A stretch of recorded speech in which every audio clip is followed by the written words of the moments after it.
आत्मा के न जानने से मनुष्य अपने को दुखी जानता है। मैं मरूंगा, मैं दरिद्री हूँ, मैं दास हूँ इत्यादि दुख तब तक होते हैं जब तक आत्मा को नहीं जाना। जब आत्मा को जानोगे तब आनंद रूप हो जाओगे।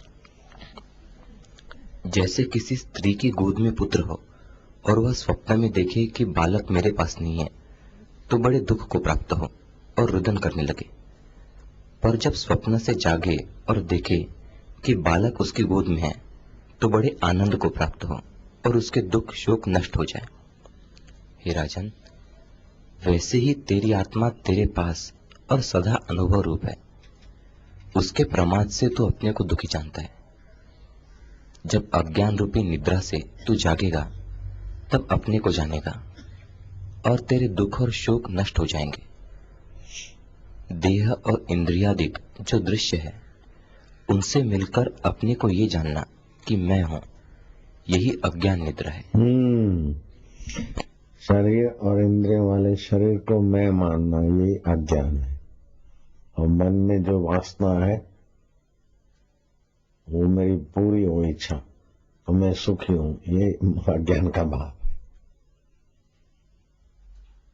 कई वासनाएं आई, पूरी होगी तो क्या हो गया,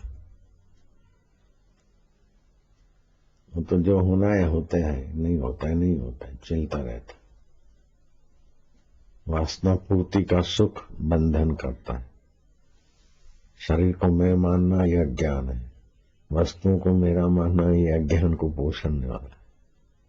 लेकिन आत्मा को मैं मानना, परमात्मा आत्मा एक स्वरूप है, विभू है, व्याप्त है, तो यह अज्ञान को चीर कर, जैसे बादलों को चीर के सूर्य प्रकाशित होता है अंधकार में, ऐसी बहुत ऊंची चीज, बहुत ऊंची आत्मा प्राप्ति। बाप रे बाप, उसके बिना दुख मिटते ही नहीं। चाहे कितना भी कोई नाटक कर ले, स्टॉल चला ले, पैसे कमा कमा के एक दुकान मकान लेवे, दूसरे लेवे, मेरे घर के हैं फलाना, कुछ भी कर ले, दुख नहीं मिटेगा, क्योंकि कपट चालू है ना। कपट दुख को बढ़ाता है, दुख को मिटाता नहीं। कपट गांठ मन में नहीं, सबसे सहज स्वभाव, नारायण व भक्त की लगी किनारे ना। ऐसा आत्मपद है। हाँ जी। जैसे जब मणि तृण से ढकी होती है तब नहीं देख पड़ती, और जब तृण दूर करिए तब मणि प्रकट हो जाती है, वैसे ही आत्मा रूपी मणि वासना रूपी तृण से ढकी है। देख लो, जैसे मणि तिनकों से ढकी है तो नहीं दिखती, तिनके हटाइए तो दिखती है, ऐसे आत्मरूपी मणि वासनाओं के तिनकों से ढकी है। वही वासना झूठा, बेईमान, कपटी, अपने दोषों को ढकने की कला, वही वासना सिखाती।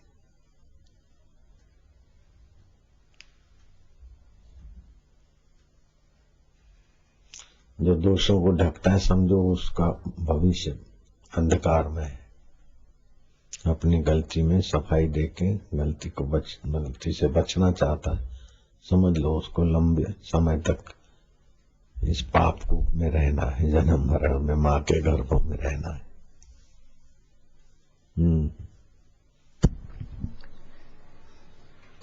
हे राजन, एक उपाय तुझसे कहता हूं, उसे कर, जिसमें तेरे दुख नष्ट हो जावे।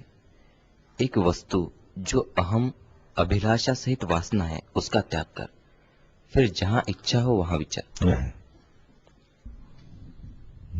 मेरे शरीर को मैं मानना और अपनी इच्छा के अनुसार सुखी होने की कोशिश, ये दो छोड़ दे, जहां जाएगा ब्रह्म है, जहां चाहे विचरो, रोजी रोटी खाना सब मौज ही मौज, जितना जरा सा है। लेकिन इसी में कईयों की गति नहीं होती, आदत पुरानी है ना। शरीर को मैं मानना और संसार को सच्चा मानना, ये गंदी वासना की आदत विचारों को मार लेती। इतने नीच नहीं है कि गुरु के पास भी नहीं आ सके या बैठ सके। कुछ तो है पुण्य, लेकिन वो वासना पता नहीं। अगर नीच होते तो गुरु के आगे बैठ भी नहीं सकते।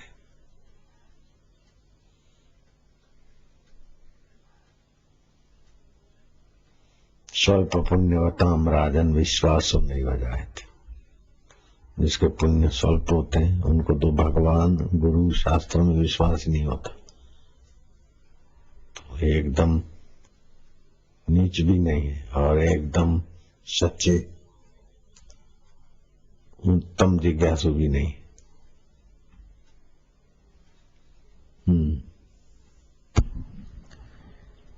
फिर तुझे दुख का स्पर्श न होगा।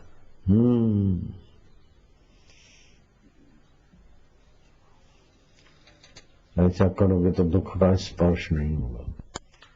शरीर में अहम और वासना की पूर्ति ये छोड़ दो तो फिर दुख कभी होगा ही नहीं। जब तक दुख होता है तो समझ लो कि ईश्वर प्राप्ति नहीं हुई। ईश्वर प्राप्ति हो जाए तो दुख नहीं होता। जैसा अमृत तैसी विष खाटी, जैसा मान तैसा अपमान। हर्ष और शोक भी नहीं होता। ईश्वर प्राप्ति की तो क्या महिमा बताओ।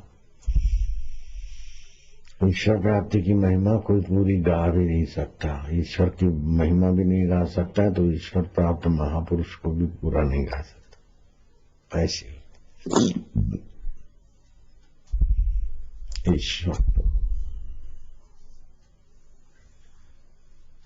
फिर मन चाहा ईश्वर तो कोई भी मान लेगा, लेकिन वास्तविक में जो सबका अंतर आत्मा है, जो ईश्वरों का भी ईश्वर है, ये मंडलेश्वर है, ये फलाना है, तो सारे ईश्वरों का जो ईश्वर है वो आत्मदेव है। ब्रह्मा का जो ईश्वर है, विष्णु का जो ईश्वर है, शिव का जो ईश्वर है, वो ईश्वरों का ईश्वर है। वही तुम्हारा हमारा सबका ईश्वर है। और उससे एक सेकंड का 1000वां हिस्सा हम अलग नहीं हो सकते। आधी सेकंड तो क्या कहो। और आज तक मिला नहीं। वासना की बलिहारी, अज्ञान की बलिहारी, इंद्रिय लोलुपता की बलिहारी, देह को मैं मानने का अज्ञान है। देह छता जेनी दशा वर्ते देहातीत, ते ज्ञानी ना चरण मा हो वंदन अगणित।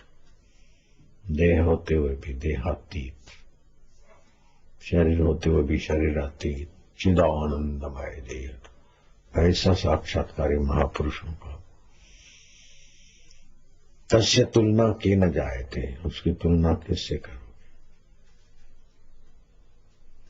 ऐसा होता।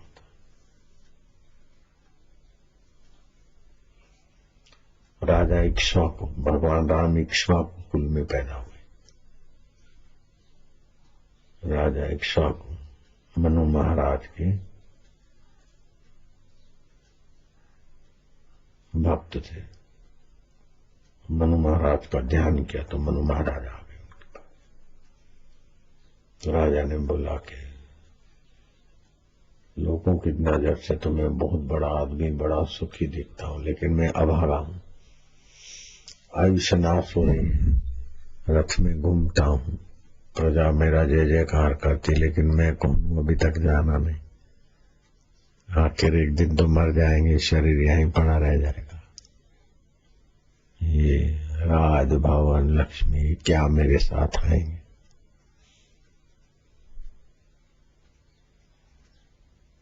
कृपा करके मुझे अपने उद्धार का उपदेश दिया। तब मनु महाराज ने कहा, जो घर में भोजन मिले आराम स्वास्थ्य का ख्याल करके खा लो। ये चाहिए उस वासना को मत पूर्ति करो। जहां नींद आए वहां सो लो। जो धन मिल गया गया सो गया। जो मान अपमान हुआ, लेकिन नित्य आत्म परमात्मा की प्राप्ति का अभ्यास करो। अंतर्मुख रहो, शास्त्र विचारो। तुम्हारे सारे दुख मिट जाएंगे। फिर तुम जिस ईंट पे पैर रखोगे वो ईंट पूजने योग्य हो जाएगी। तुम वस्तु को छुओगे वो वस्तु प्रसाद हो जाएगी। तुम जिस पर दृष्टि डालोगे वो भी धन्यात्मा, पुण्यात्मा, सुखी आत्मा होने लगेगी। ज्ञानी की दृष्टि से लोग सुखी आत्मा नहीं होते क्या? तुम ऐसे बन जाओगे। राजा इक्ष्वाकु लग गए और इक्ष्वाकु गए। रघु राजा और दिलीप राजा और दशरथ राजा और फिर राजा राम आए। उन्होंने भी साक्षात्कार